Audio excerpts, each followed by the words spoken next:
Hello everyone. Welcome to the audio lecture on Impressionism. Now Impressionism marks a pretty extreme departure from the art that we've been looking at over the last few modules. With Impressionism we had a massive revolt of artists against the strictness of the academic system. And this revolt, this loosening of the standards of art, or loosening of, I guess, the tight rendering we see in the academic system, this ultimately led to modern art and the art movements of the 20th century, which got ever more away from simple representational art. One of the things that's interesting to note about this great revolution in art was that it was started by a relatively small group of artists, maybe 20, and they rebelled against these strict rules, and they actually had an effect. And how they did this was they just painted in a different way. And in this, at first people hated it, but then many art patrons came to see it as very valid in its own right. So let's start with kind of the grandfather of this movement, Edward Manet. Now here's something that you really need to make a note of. There's two different guys, Manet, Monet. Manet, M-A-N-E-T. Monet, M-O-N-E-T. But A comes before O, and Edouard Manet is the early one. Okay, that's how you can remember. By the mid-1850s, the academic system was entrenched as the artistic establishment.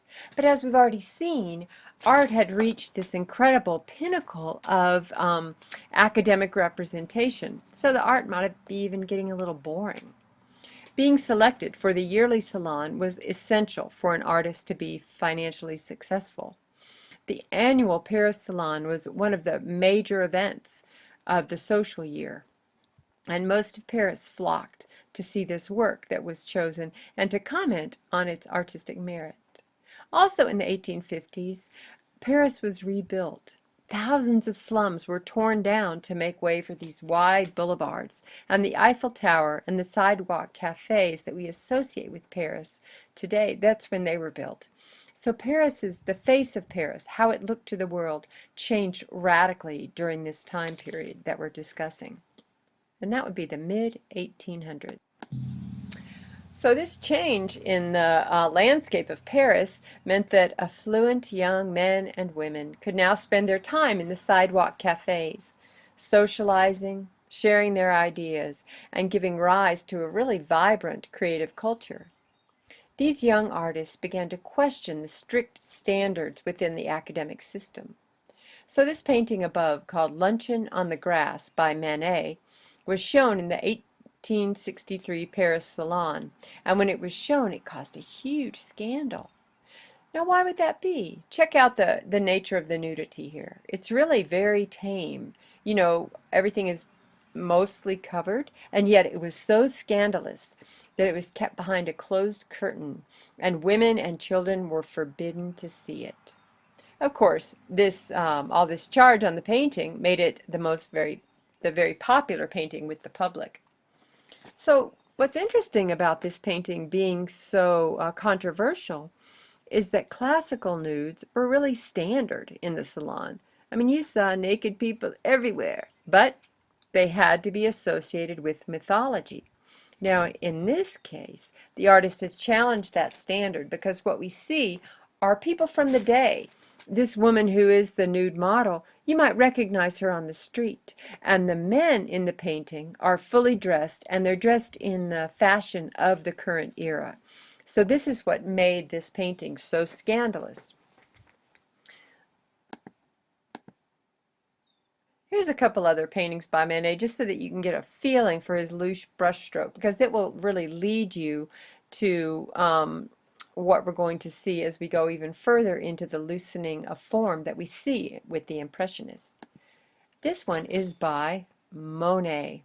Now, just to clarify, Edouard Manet is really the founding father of the Impressionist movement, and Monet probably among the most famous artists.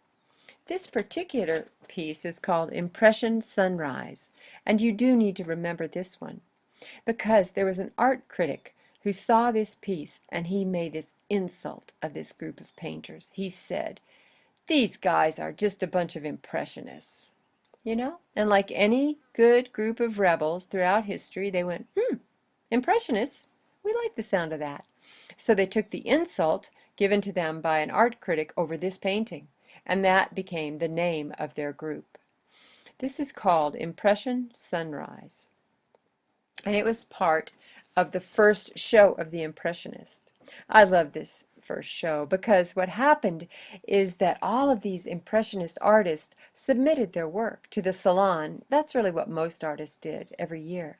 But they were pretty much all rejected. So what did they do? They started something called the Salon des Refusés. What is that? That's the Salon of the Refused. So they had their own show. They said, the heck with you guys, you academic painters. We're going to do our own thing. And you know what? It was very popular. So these rebels did their Salon of the Refused, and it became all the rage to go to that particular year. Impressionists believed in painting the effects of light, and many of them were committed to painting outdoors. One of the things that made this possible was the invention of paint in tubes, which are easy to transport. Let me say that again. One of the things that made it possible for the Impressionists to paint outside was the invention of paint in tubes. Do you want me to spell paint in tubes for you? Because that is the answer to a test question. So those of you that are listening have just gotten that one right. Paint in tubes allowed the Impressionists to paint outdoors. Now, take a look at these two paintings on the left by Monet. Notice how the artist has paid careful attention to rendering the light very differently. Is this painted maybe at different times of year? It's basically the same view with a little variation, and yet the light is quite different in both of these paintings. The image on the right is his wife, who died when she was 32, I believe, his first wife and the great love of his life.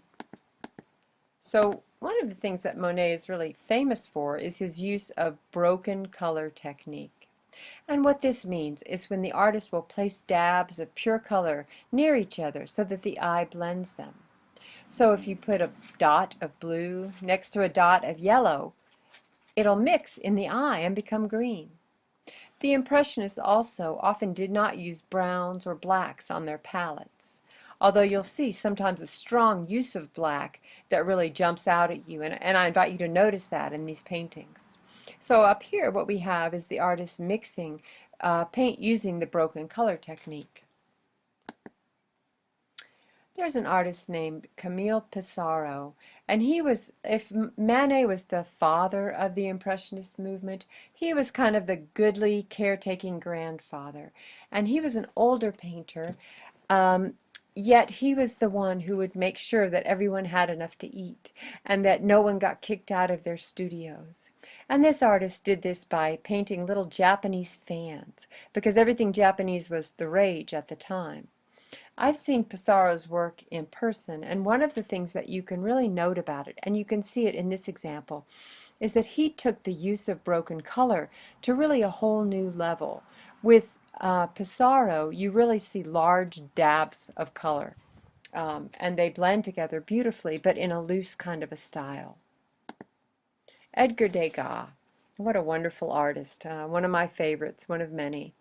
Now, he didn't really consider himself one of the Impressionists, but he hung out with them. And his work was also included in their shows, and it's generally paired with the Impressionist movement. Now, this artist, Edgar Degas, was born to wealthy parents, and he was raised in the upper-class society. But he seemed to have a really more reserved view of life than some of his contemporaries. While Monet and the other Impressionists were painting outdoors, Degas was studying forms and how they exist in space. And that is the thing to notice about the paintings of Edgar Degas, is that he always takes his compositions and he does something sort of odd with them.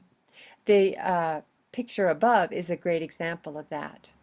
Now, an easy way to remember most of the work of Degas is to know that he really painted ballerinas. and dancers, mostly ballerinas, and they were almost always in a sort of an awkward pose. So what he did was he would capture the artists not at their most graceful, but instead at their most human. Degas' mother was from a prominent Creole family in New Orleans, and yet she died when he was 14. I believe, well, historians agree that this seems to have really had an effect on him. He did keep in touch with his American relatives, though, throughout his life. And here is a view of the New Orleans Cotton Exchange that includes Degas' two brothers and his uncle. Now, one of the things that this particular painting really shows is the advent of photography. And it is known that Edgar Degas did work from photographic references. And if you look at this one, you can really see that it was very likely a photograph that was transformed into a painting, which is, quite valid, and artists do it all the time. Now, Degas had a real passion for capturing unlikely scenes. Here's an example. So we have the dancer who's really working hard, and then we have the trainer or the coach, the dance teacher, who's over there kind of giving her extra direction. Also, notice how the view and the lighting is a little bit odd, as if you're actually at the theater.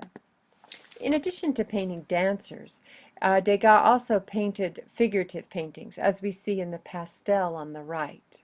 It's one of his most famous pastel paintings. And pastel is a sort of a chalk. Maybe it's oil-based. This was probably an oil-based chalk that has the color in it. And the artist used this to draw this pastel painting. He also did a lot of studies, and we see that in the figure on the left. In his lifetime, the artist Degas made hundreds of these kind of wax sculptures, and he did not do them to be like a sculpture in its own right. Instead, he did them as studies so he could better understand the forms for a painting that he would do later.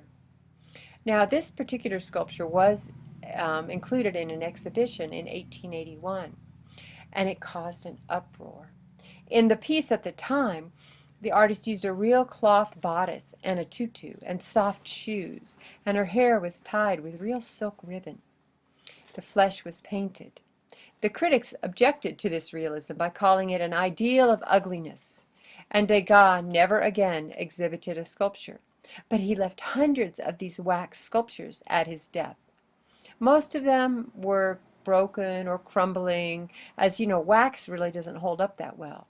But his family did have 30 of them made into bronze sculptures. And this little dancer is one of those figures. Just recently, at Crystal Bridges, I was able to see another from this same series of Edgar Degas. Now here's one more that you do need to remember. Mary Cassatt. Mary Cassatt, the good thing to, one memory cue might be to remember that she's really the only woman who was very active with the Impressionists. There's another woman, Berthe Morisset, and we'll look at her work also, but this particular artist is really considered to be among the most important of this period. And Mary Cassatt was actually from Pennsylvania, but she became an expatriate and she moved to Paris, where she lived out her life. She was a very close friend with Edgar Degas.